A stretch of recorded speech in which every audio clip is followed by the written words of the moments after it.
Assalamualaikum warahmatullahi wabarakatuh. Ya hadratin Nabi Mustafa Sayyidina Rasulullah sallallahu alaihi wasallam wa ila kafatil anbiya wal mursalin wa li azwajihi ummahatil mu'minin wa li ahli baitihi wa dhurriyyatihi wa ashabihi ajma'in wa thumma ila arwahi masyayikhina wa muallimina wa ulama'ina wa khususan ila ruhi syekh musannif hadha wa usulihi wa furu'ihi wa man yantasibu ilaihi ajma'in. Syai'un lillahi lana wa lahumul fatihah. A'udzu billahi minasyaitonir rajim. Alhamdulillah rabbil alamin. Iyyaka na'budu wa iyyaka nasta'in. Shiratal ladzina an'amta 'alaihim.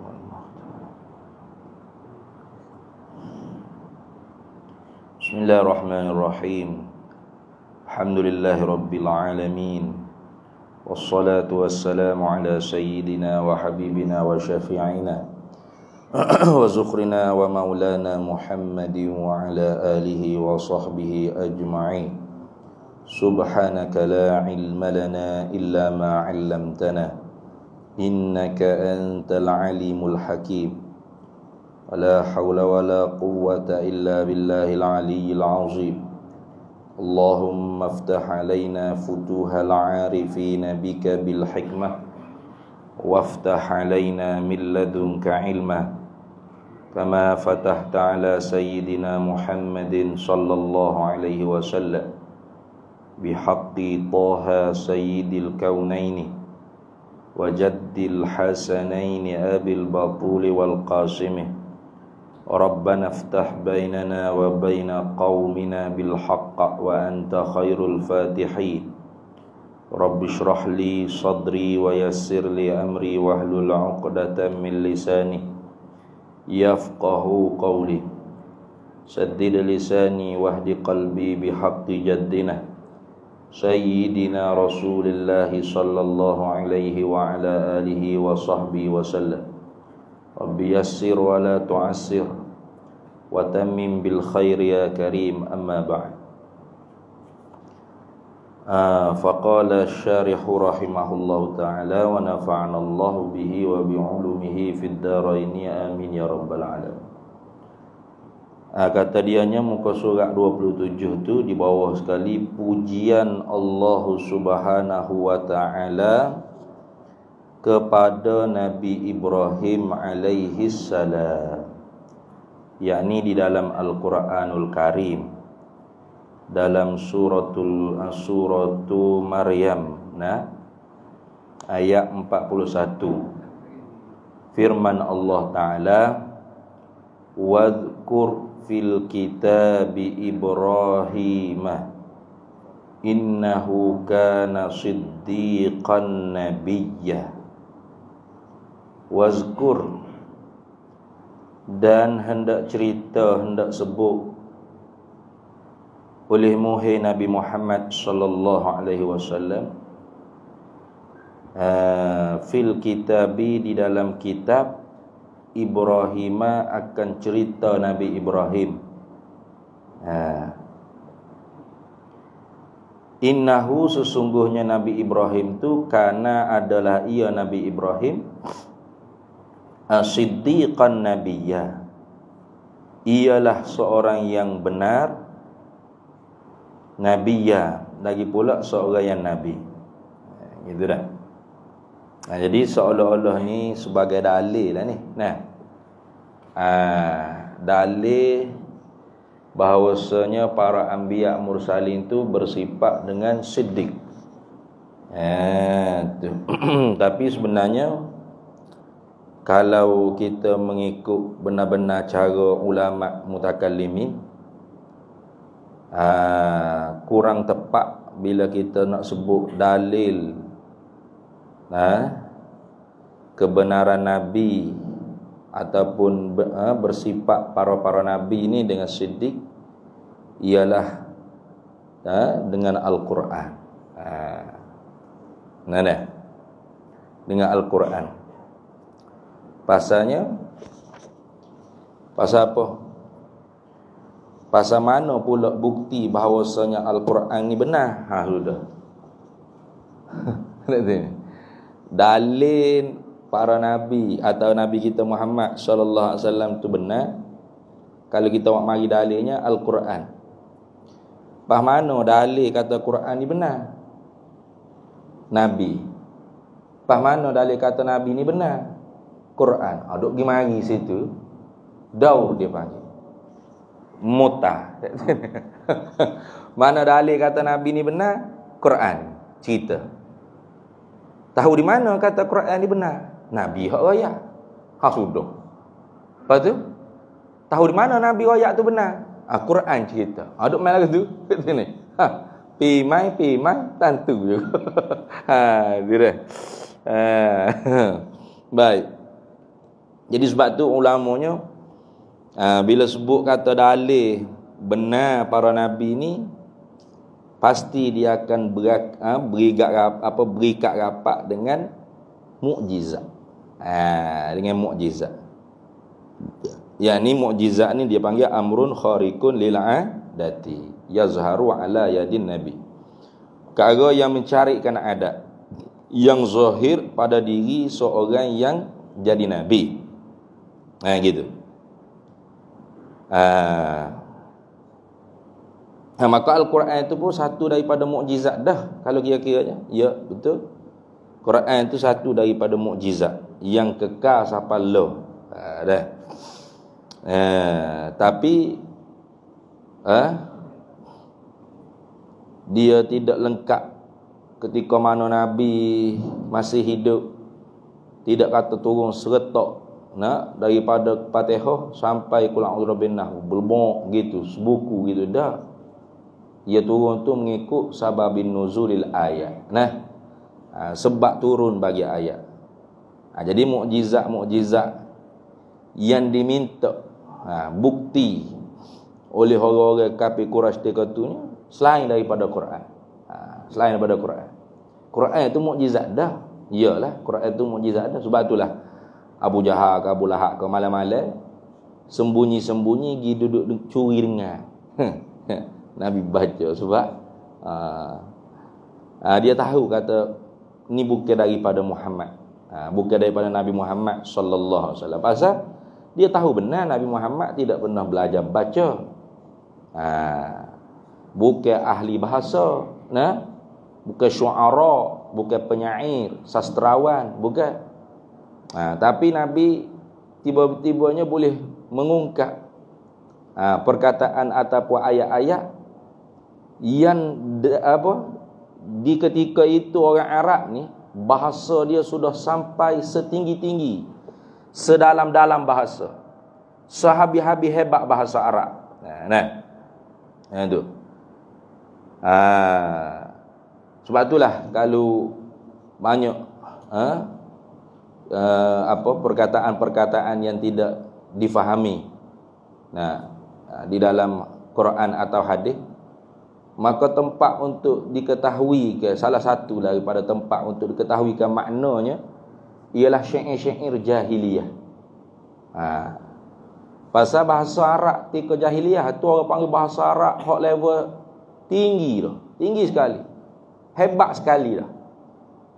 Itu pun mereka tak boleh nak membawa datang satu ayat yang pendek untuk menandingi ayat di dalam Al-Quran. Tak boleh. Tu. Tapi mukjizat selain daripada Al-Quran, hak ni hak dituntut oleh orang kafir Quraisy ketika tu. Mana bukti kata Munih Muhammad betul sungguh sebagai utusan Allah, Rasulullah. Cuba belah bulan tengok. Ya gitu. Jadi perbuatan Rasulullah boleh membelah bulan tu, masalah itulah orang panggil bukti bahawasanya dakwaan Nabi sebagai Rasul tu benar, dan apa yang dibawa datang oleh Nabi sallallahu alaihi wasallam itu benar-benar daripada Allah Subhanahu wa taala. Sebab tu bila Rasulullah boleh belah bulan itu menempati pada tempat firman Allah Taala, sadaqa abdi fi kulli ma yuballighu anni. Telah benarlah hamba-Ku pada tiap-tiap apa yang dia dakwa, yang dia sampaikan daripada aku. Gitu. Jadi apabila Pak boleh buat mukjizat, itulah orang-orang ketika tu dia faham, ui betul ni Rasul Allah ni. Gitu selalu. Kalau tiba-tiba buat tidak sebagaimana yang dituntut. Contoh seperti Musailamatul Kazzab. Dia mengaku dia nabi juga. Maka bila dituntut minta orang panggil mukjizat. Cuba mata saya ni sebelah ni tak berapa nak jelas mana. Rabung sikit. Cuba tunjuk mukjizat awak boleh sembuh ke penyakit di mata saya. Musailamah pun bomo dah dia. Hak rabung sebelah tu buta terus dua-dua belah dah kata ni. Itu dia panggil apa? Ihanah. Tuhan nak menghinakan dia. Bermaknanya dia panggil dusta dakwah dia sebagai rasul. Itulah gitu dah. Habis. Tapi tak apalah. Salah satu daripada dalil dalam Quran kata bahawasanya Nabi itu bersifat dengan siddiq ialah tentang Nabi Ibrahim alaihissalam. Mana? Wazkur fil kitab Ibrahim innahu kana siddiqan nabiyya. Adakah Nabi Ibrahim saja? Tidaklah. Tu. Ya Ibrahim ni sebenarnya bukan bahasa Arab. Ia bahasa Suryani. Kalau dalam bahasa Arab sungguh Ibrahim ni Aba Rahim, bapa yang kasih belah. Ya sebenarnya bahasa Arabnya dipanggil Aba Rahim. Tapi oleh kerana Nabi Ibrahim bukan orang Arab, orang Babylon, jadi bahasa Suryaninya Ibrahim. Ada lagi kalau Eropah dipanggil Abraham. Ialah itu Ibrahim lah ke. Kalau Arab dipanggil Aba Rahim. Gitu. Innahu sesungguhnya kana adalah ya Nabi Ibrahim tu siddiqan, ialah seorang yang benar. Apa benar? Yakni mutabaqatu khabarihim lil waqi'i. Itu kita syarah dah itu dah. Mutabaqatul waqi'i, mutabaqatu khabarihim lil waqi'i. Muafakat khabar cerita mereka itu akan realiti yang berlaku. Itu dia panggil benar. Lawan bagi benar ni ialah dusta. Diddus sidqi al-kidhbu. Itu. Lawan bagi benar tu ialah dusta. Apa dusta? Iaitu tidak muafakat khabar cerita mereka dengan realiti yang berlaku. Itu. Habis. Jadi adakah Nabi Ibrahim seorang ke? Nabi hak benar? Taklah. Sebut Nabi Ibrahim seorang yang benar lagi Nabi. Ini sebagai contoh saja. Bukan hanya Nabi Ibrahim hasar, mana sangka hanya Ibrahim saja hak bersifat dengan benar, hak lain tak tentu lagi. Tidak. Satu daripada sifat orang yang menjadi nabi ni ialah benar. Jadi benar pada nabi-nabi itu ialah wajib akli. Wajib akli, mana mesti pada akal. Wajib akli nazari. Mesti pada akal, hak bahasa kita kena tilik fikir. Tilik fikir lagu mana? Gini. Kalau para nabi ini tidak benar, mana? Cakapan mereka tu dusta. Maka kalau tidak benar, maka dusta lah. Dia tak ada tengah dah. Pasti mereka berdusta. Mana? Khabar mereka tu tidak muafakat dengan realiti yang berlaku. Maka dusta juga Allah Subhanahu Wa Taala. Gitu. Apa-apa kait pakai Tuhannya. Kena kait lah. Pasalnya mukjizat yang Allah Ta'ala kurnia kepada para anbiya mursalin itu ialah sebagai bentuk membenarkan dakwaan mereka sebagai nabi. Tiba-tiba mereka tu dusta. Lalu Tuhan membenarkan si pendusta, maka dusta juga Tuhan. Karena kaedahnya tasdiqul kadzib kizbun. Membenarkan seorang yang pendusta tu dia pun dusta, dia pun kongsi juga berdusta juga. Maka dusta di atas Allah Ta'ala tentu tidak. Mustahil Tuhan ni dusta.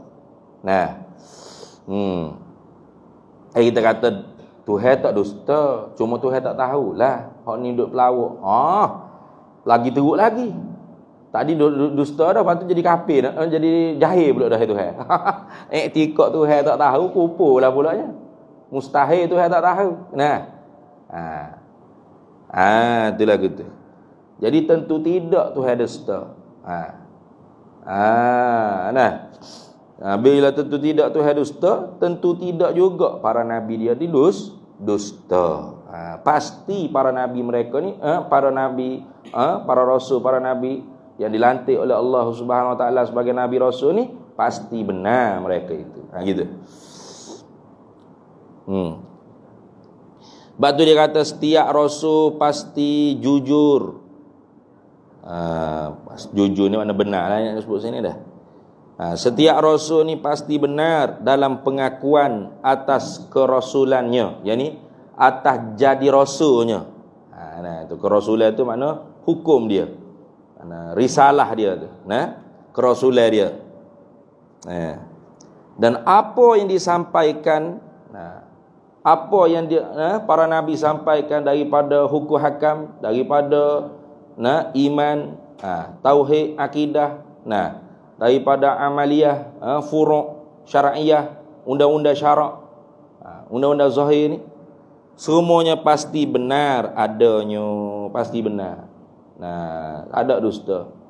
Dan apa sahaja hak Rasul sampaikan perkara hak tak nampak dengan mata kepala dipanggil ghaibiyah.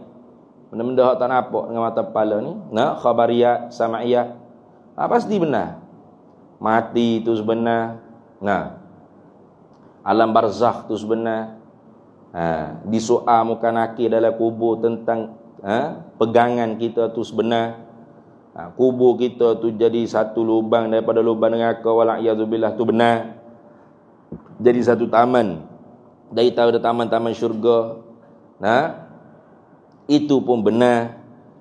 Akan ditiup sangkakala yang kedua. Yang pertama hacul lebuh habis segala bumi ni, segala alam semesta ni.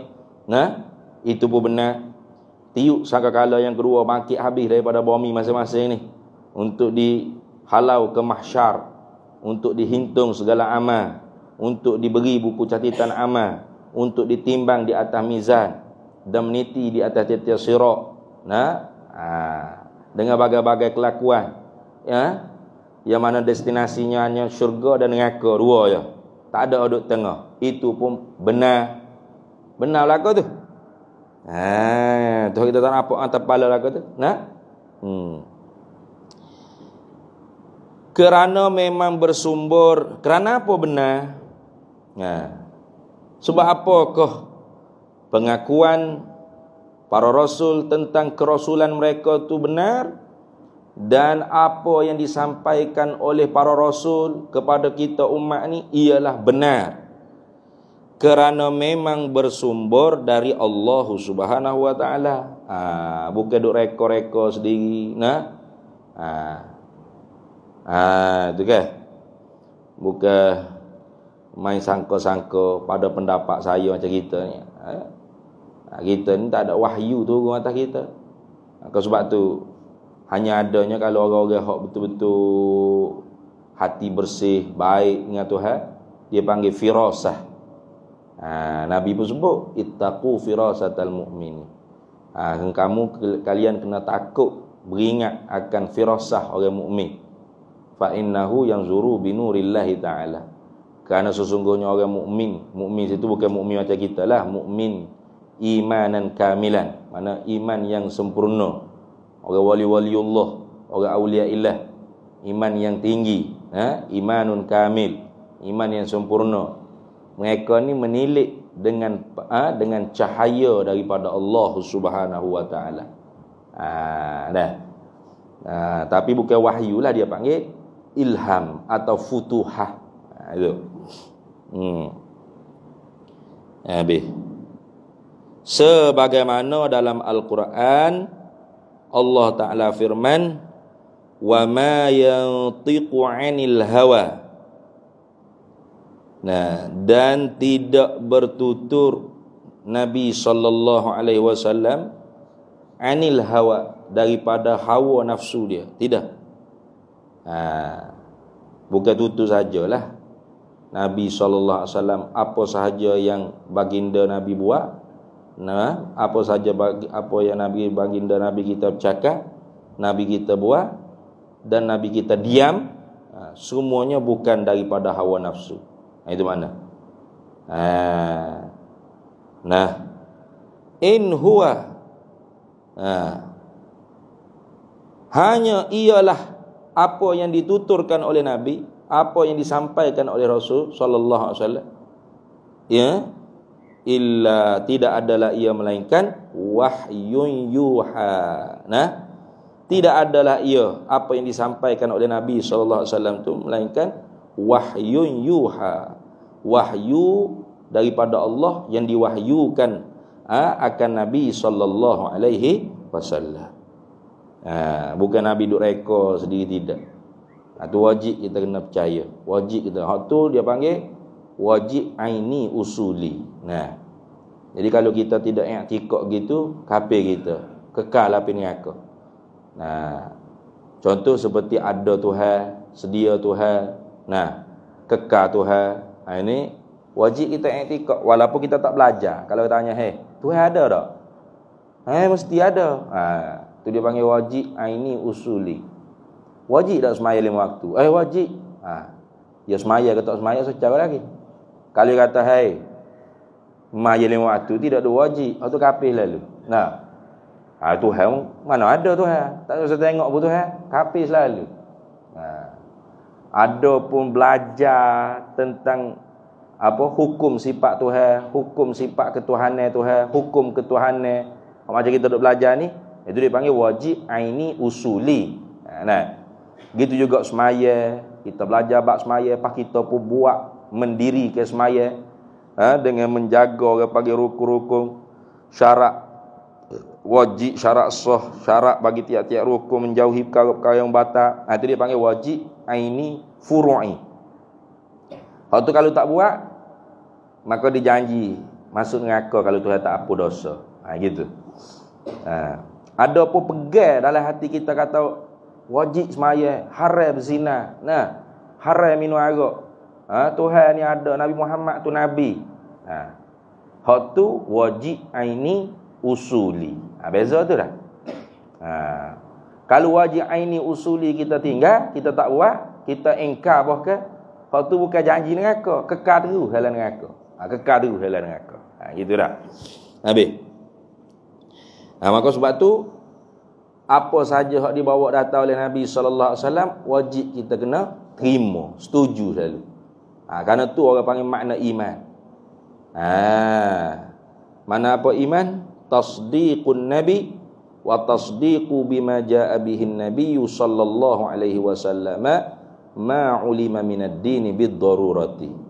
Kita membenarkan Nabi sallallahu alaihi wasallam dan kita membenarkan apa sahaja yang dibawa datang oleh Nabi sallallahu alaihi wasallam, barang yang diketahui daripada agama dengan secara pasti mudah.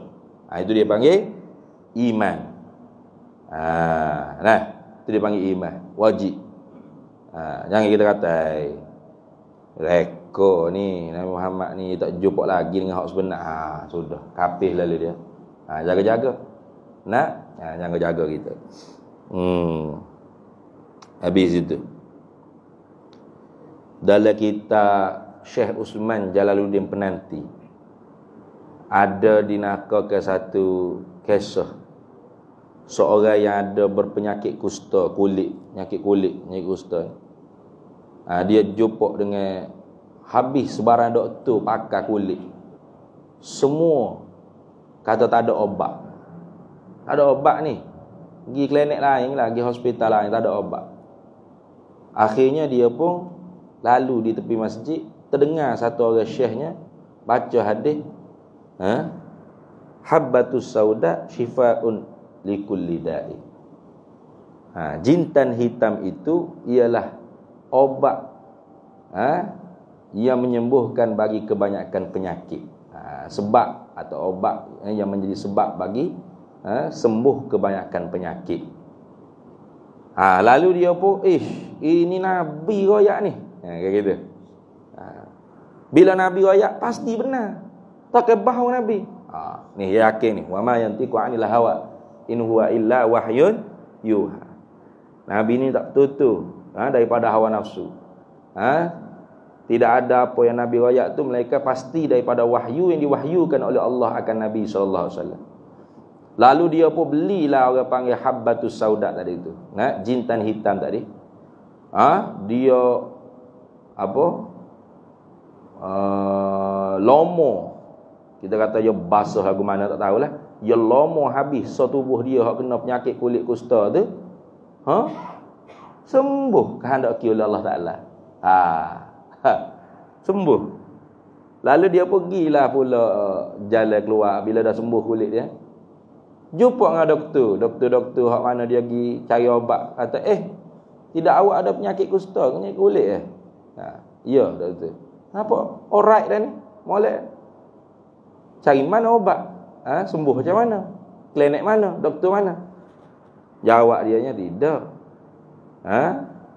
Allah Ta'ala bagi sembuh ni karenanya aku amalkan apa yang Nabi sallallahu alaihi wasallam sabda, habbatus sauda shifaun likulli da. Tengok. Kena yakin tu. Tapi kena yakin lah. Kena yakin. Macam dalam kitab apa tu Bahjatul Wasail Syekh Nawawi Banten. Dalam bab haji umrah belakang tu bab sunat. Ketika orang buat umrah haji tu, iaitu minum air Zam-Zam. Disebut dalam tu. Antara lainnya kelebihan air Zam-Zam ni. Kalau seorang tu dia minum kerana apa sahaja dia kan? Al-Zamzama lima syuribalahu. Air Zam-Zam tu bagi apa barang yang ia niat nak minum. Kenapa? Niat kenapa? Tu dah Tuhan kabui. Gitu. Tapi syaratnya kena yakin. Mana?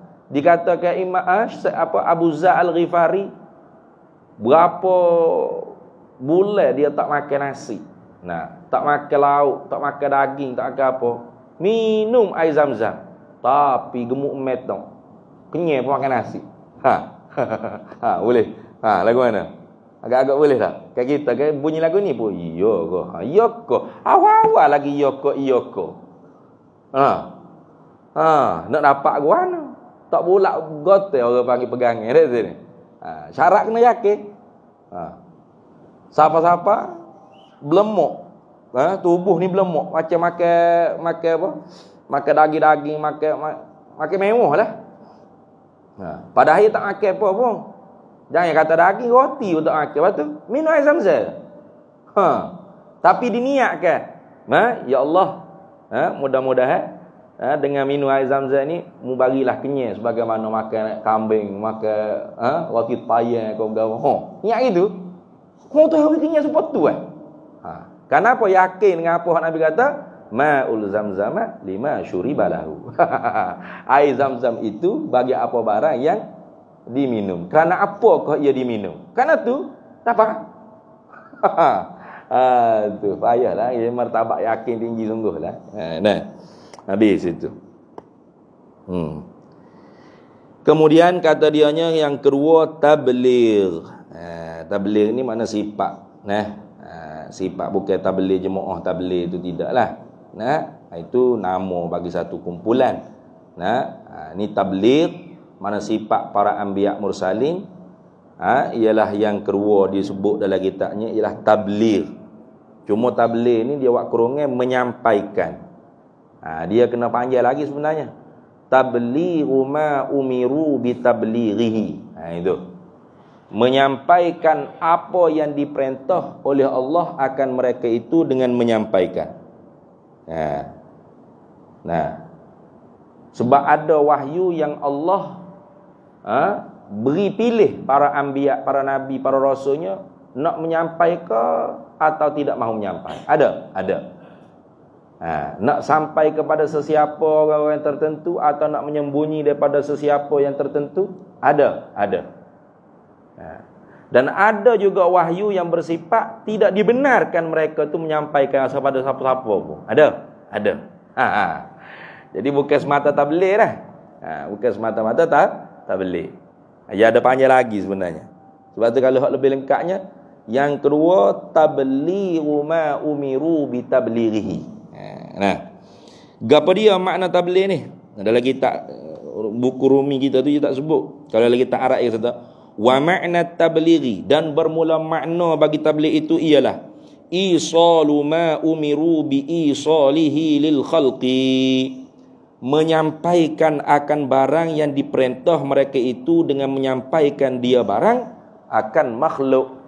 Akan makhluk sini dengan mana? Akan umat. Lil khalqi ay lil ummatihim, kepada umat mereka itu. Jadi kalau orang panggil benda hak tidak diperintah menyampai, maka mereka tidak akan menyampai.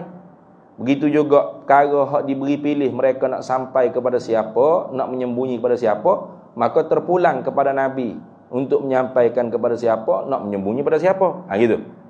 Jadi ada 3 jenis wahyu. Di sini kita faham wahyu ni ada 3 jenis. Mana? 1. Hak ni. Tablighu ma umiru bi tablighihi. Nah, ma umiru bi tablighi, wahyu yang diperintahkan mereka itu rasul dengan menyampai. Hak ni tidak ada satu huruf, jangan kata satu ayat, satu huruf pun para anbiya mursalin sembunyi, termasuk Nabi kita Muhammad sallallahu alaihi wasallam. Tak ada. Semua diberitahu. Nah, mustahil mereka menyembunyi. Kitman dia panggil. Lawan bagi tabligh ni dia panggil kitman, menyembunyi. Mustahil.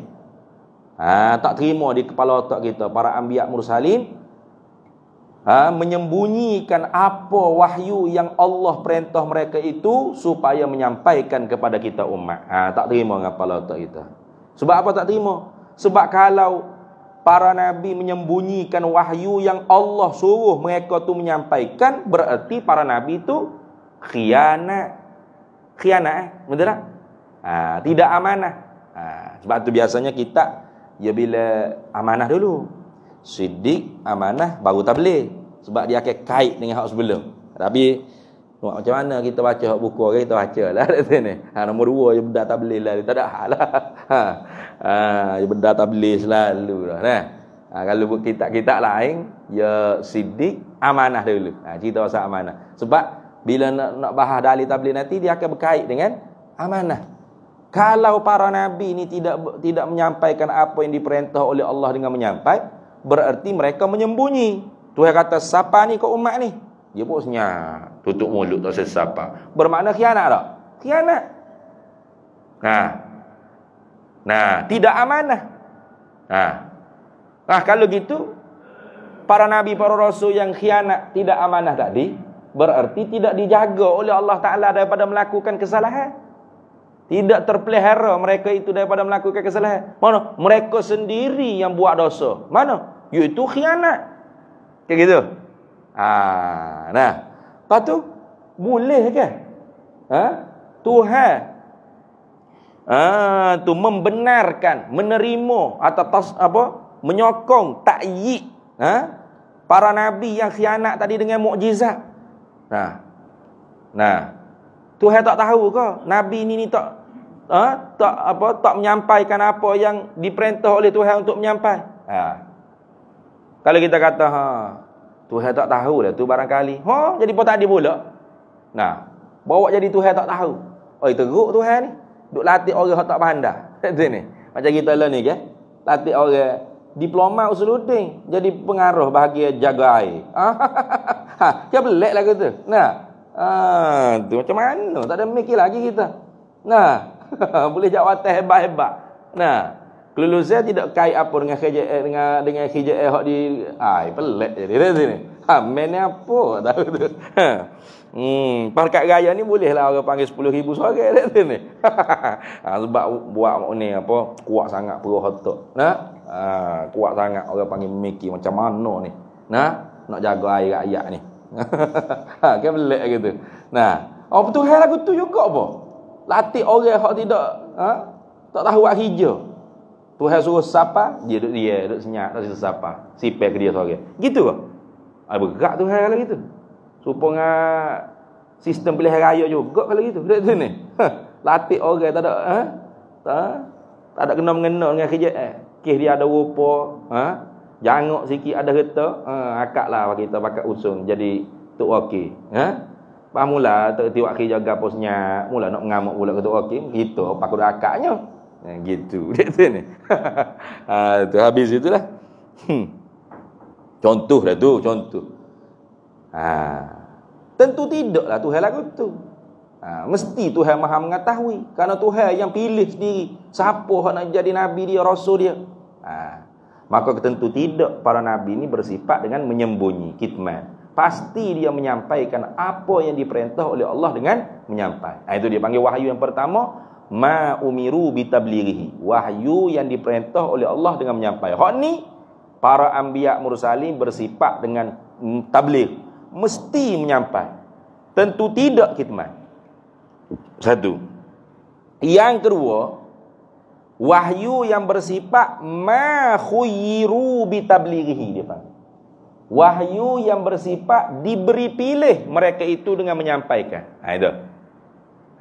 Ma khuyyiru bitablighihi. Tu. Contoh seperti Nabi kita Muhammad SAW. Seperti Allah Ta'ala beritahu kepada Nabi kita, siapakah nama-nama orang munafikun di Madinah Al-Munawwarah? Siapa? Ketua dia siapa?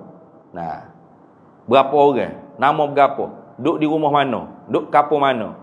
Tuhan bagi tahu belaka ke Nabi SAW. Adakah Tuhan suruh Nabi kita pergi royak umum kok supaya kabak? Tak. Diberi pilih kepada Nabi kita nak siapa ke siapa. Bukan semua lah. Sayyidina Umar tak tahu. Sayyidina Umar kira rapat sungguh dah dengan Rasulullah. Tapi Sayyidina Umar tak tahu siapa munafik di Madinah. Pasal kalau Sayyidina Umar tahu, selesai. Selesai. Dia pernah minta izin dah Rasulullah. Ya Rasulullah, senang bagi tahu ke hamba lah siapa orang munafik ni. Esok kita kasih settle. Settle. Kalau Sayyidina Umar je tak boleh. Sebab tu dia panggil Al-Faruq. Yang memisahkan yang benar dan yang batil. Tu yang memfarakkan bainal haq wal batil. Jelas. Sayyidina Umar tak berakhir hak tak jelas. Tak jelas. Duduk main selindor tak. Tahu lalu siapa munafik. Esok selesai. Rasulullah kata, apa boleh memikir waktu tu Umar? Nanti apa kata orang musyrik? Tengok Muhammad tu. Teruknya Muhammad ni. Inna Muhammadan yaqtulu ashabahu. Tengok Muhammad. Dengar orang mengucap dua kalimah syahadat masuk agama dia sendiri pun dia bunuh main. Tengok. Pasal munafik ni dia mengucap. Idza ja'akal munafiquna qalu nashhadu innaka la rasulullah wallahu ya'lamu innaka la rasuluh wallahu yashhadu innal munafiqina lakadzibun. Orang munafik ni memang yang mengucap, yang mengaku depan Nabi kata engkau ialah utusan Allah. Tapi dalam hati dak. Tuhan kata dia ni dusta ni, penipu. Itu orang munafik. Jadi Nabi hanya bagi tahu kepada sahabat-sahabat tertentu saja. Seumpama Huzaifah Ibnul Yamani. Kayak gitu. Sehingganya Sayyidina Umar pun kalau nak semayang mayat kak, kalau tengok Huzaifah tak pergi je dia. Sekayanya munafik ni orang mati ni. Pasal Huzaifah antara salah seorang, ya Rasulullah beritahu siapakah orang munafik di Madinah. Bukan semua Rasulullah bagi tahu. Itu contoh wahyu yang berbentuk ma khuyiru bitablighihi. Bagi wahyu yang bersifat ma khuyiru bitablighihi ini, maka para nabi rasul ni harus bersifat dengan sidik, harus bersifat dengan kitman. Boleh nak menyampai, boleh nak menyembunyi. Itu dua. Yang ketiga, Dia panggil ma umiru bikitmanihi. Ada wahyu yang diperintah oleh Allah kepada para nabi, para rasul dengan menyembunyikan. Tak boleh siapa langsung. Gapo dia ustaz wahyu tu? Hang tak tahu. Seorang manusia pun tak tahu. Tak ada. Hanya khusus untuk para nabi rasul saja. Gapo dia mana tu? Tak tahu. Oh ya ada tak tahu dah. Tak ada siapa dia boleh riwayat. Tak ada siapa dia tahu. Abu Bakar As-Siddiq sekalipun. Khadijah sekalipun, Aisyah sekalipun, tak ada siapa yang tahu. Hanya nabi saja tahu. Maka wahyu yang bersifat seperti ini, para nabi rasul tu wajib bersifat kitman, mustahil bersifat dengan siddiq. Jaga-jaga dah. Jadi sifat siddiq ni sifat siddiq pula dah tabligh. Silap dia. Mesti bersifat dengan kitman, menyembunyi. Mustahil bersifat dengan tabligh. Mustahil para nabi rasul menyampai. Pasal ini untuk dia seorang. Tak boleh royak kau lain. Ada lagu tu. Tu. Maka ulama-ulama tasawuf dikiaskan dengan wahyu seperti inilah. Ulama tasawuf mengharamkan orang-orang yang mendapat, orang panggil apa? Ilmu-ilmu rahasia tentang hakikat untuk menyampaikan kepada masyarakat awam. Tak boleh. Tutup. Tu dah. Sebab apa? Sebab takut timbul fitnah. Salah faham. Daripada ni, daripada wahyu ni dikiaskan. Walaupun bukan wahyu, sebab Tuhan nak bagi apa? Ilmu ni boleh je. Yu'til hikmata man yasha. Tuhan nak bagi kebijaksanaan hikmat bagi siapa yang Tuhan kehendak. Boleh. Bila dia dapat satu rahasia, lalu dia pun nak cerita sehingga orang pun salah faham, pening habis, balas dalam kapur. Tu tak boleh. Wajib dia kena tutup. Wajib dia kena bersifat dengan kitman. Habis situ. Bunyi dah je. Kita berhenti situ dulu. Pasalnya ada tahlil orang meninggal dunia katanya dah. Kita sambung semula pula. Setiap rasul pasti menyampaikan apa yang diterima dari Allah. Kita berhenti situ dulu. Kita sambung semula pula. Wallahu a'lam wa ilmuhu atam. Bismillahirrahmanirrahim. Allahumma inna nas'aluka min khairi ajilihi wa ajilihi ma 'alimtu minhu wa ma lam na'lam. Wa nas'aluka al-jannata wa ma yuqarribu ilaiha min qawlin wa 'amalin wa niyyatin wa i'tiqad wa na'udzu bika minan nar wa ma yuqarribu ilaiha min qawlin wa 'amalin wa niyyatin wa i'tiqad wa nas'aluka min khairi ma salaka 'abduka rasuluka nabiyyuka Muhammadun sallallahu alaihi wasallam. Allahumma faqihna 'ilma asy-syari'ati wal ma'rifati wat tariqati wal haqiqah wasta'malna biha bihaqqi sayyidina Muhammadin sallallahu alaihi wasallam. Rabbi fanfa'na bi barakatihim wahdinal husna bi hurmatihim wa amitna fi tariqatihim wa mu'afatin minal fitani wa sallallahu sallam ala sayyidina Muhammad wa ala alihi wa sahbihi wasallam walhamdulillahi rabbil alamin.